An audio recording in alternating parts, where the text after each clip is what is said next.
আসসালামু আলাইকুম। সবাই কেমন আছেন? আলহামদুলিল্লাহ, আপনাদের দোয়া আমি অনেক ভালো আছি। আয়াত মাউস ব্লগ দেখার জন্য সবাইকে স্বাগতম জানাচ্ছি। এই গরমে তারপর তো আর খাওয়া বন্ধ হবে না, খেতে হবে। তাই আয়াতের বাবা যাচ্ছে একটা কাজে। তো আয়াতের বাবাকে বললাম কিছু সবজি, মাছ বা মাংস কিনে দাও, আমি বাসায় চলে যাব না, তুমি তোমার কাজ তুমি করো নি। কারণ না কিনে দিলে দেখা যায় ওর আশা থাকলে তাহলে মনে হবে তুই কাজ করবি কখন, শেষ করবে তারপর আসবে, তখন তো রান্নাবান্না করতে হবে, অনেক সময় লেগে যাবে, দেরি হয়ে যাবে। তো আয়াতের বাবাকে বললাম তুমি তো বাজারটা করে দাও, আমি এক সাইডে দাঁড়াই, তো আমি রিক্সাটা শুধু নিয়ে যাবো নে। তো আয়াতের বাবা বললো আচ্ছা ঠিক আছে চলো। তো যেহেতু আমি ভিডিও করি তাই যখন ভিডিও আর বন্ধ রাখা যাবে না, ভিডিওতে কিছু না কিছু করতে হবে। তো আমি কিন্তু কথা বলতে বলতে আপনাদের সাথে চলে আসছি মেইন গেটের সামনে এবং রিক্সার জন্য অপেক্ষা করতেছি। আর জানেন তো এই গরমে বাসা থেকে বের হওয়াটাই খুব কষ্টকর হয়ে যাচ্ছে, কারণ বাচ্চা তো এত গরম, আমি নিজেই শুইতে পারি না, বাচ্চারা কীভাবে শুইবে। তারপরও যখন পেট আছে তো খাবার তো লাগবেই। রিক্সাও আয়াতের বাবা পেয়ে গেল, রিক্সায় বসে যাই। রিক্সায় বসে গেলাম, এই দেখেন উদুরের ঢাল কিন্তু দেখছেন, উদুরের ঢালের ভিতরে এমন জ্যাম লেগে থাকে। হ্যাঁ, বেশিটা দূরে না, তারপর আমাদের লালবাগের অবস্থা এরকমই, মাঝে মাঝে এমন জ্যাম লেগে যায় বলার মতো না। পুরান ঢাকা তো জানেনই, রোড হলো চিপা, আর জনসংখ্যা বেশি, জনসংখ্যা বেশি, যানবাহনও বেশি, চলাচলের কষ্টও বেশি। আমি তো আবার সেলাই কাজ করি, মাঝে মাঝে হাতের ড্রেস বানাই বা আমার ড্রেস বানাই। তো আমার একটা ড্রেস বানাতে হবে, সুতার জন্য আর কি এই রোড দিয়ে আসলাম, মানে লালবাগ দিয়ে। তো আয়তার আমি রিক্সায় বসে গেলাম, আয়তের বাবা বললাম তুমি একটু নিয়ে দাঁড়াও, আমি আমার নামবো কীভাবে। তো আয়তের বাবা কিন্তু নিয়ে নিল সুতাটা। আর এখানে তো সারি সারি সবাই বসে আছে গরমের দিনে ফ্যানের নিচে, ভালোই লাগে। যার যার কর্মব্যস্ততা, মানুষ ব্যস্ত, তো রিক্সা তো চলছে। আর আপনাদের সাথে শেয়ার করতে করতে চলে আসলাম কিন্তু আমি ইসলামবাগের দিকে। যেহেতু কথা বলতে বলতেই ইসলামবাগে কিন্তু কাছে চলে আসছি, আর এসে পড়ছি সবজির দোকানের সামনে।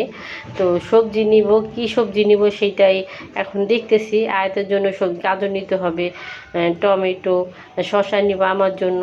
তো না হয়ে গেল, আর এই পাশে আবার আসলাম মুরগির জন্য। তো আয়াতের বাবা বললো যে মুরগি নিব নাকি, তারপর ভাবলাম মুরগি নাও, হাঁস নিলে আবার কোটা বাছা কষ্টকর। তো আয়াতের বাবা মুরগি কিনে দিল। মুরগি তো কিনা হয়ে গেল মোটামুটি।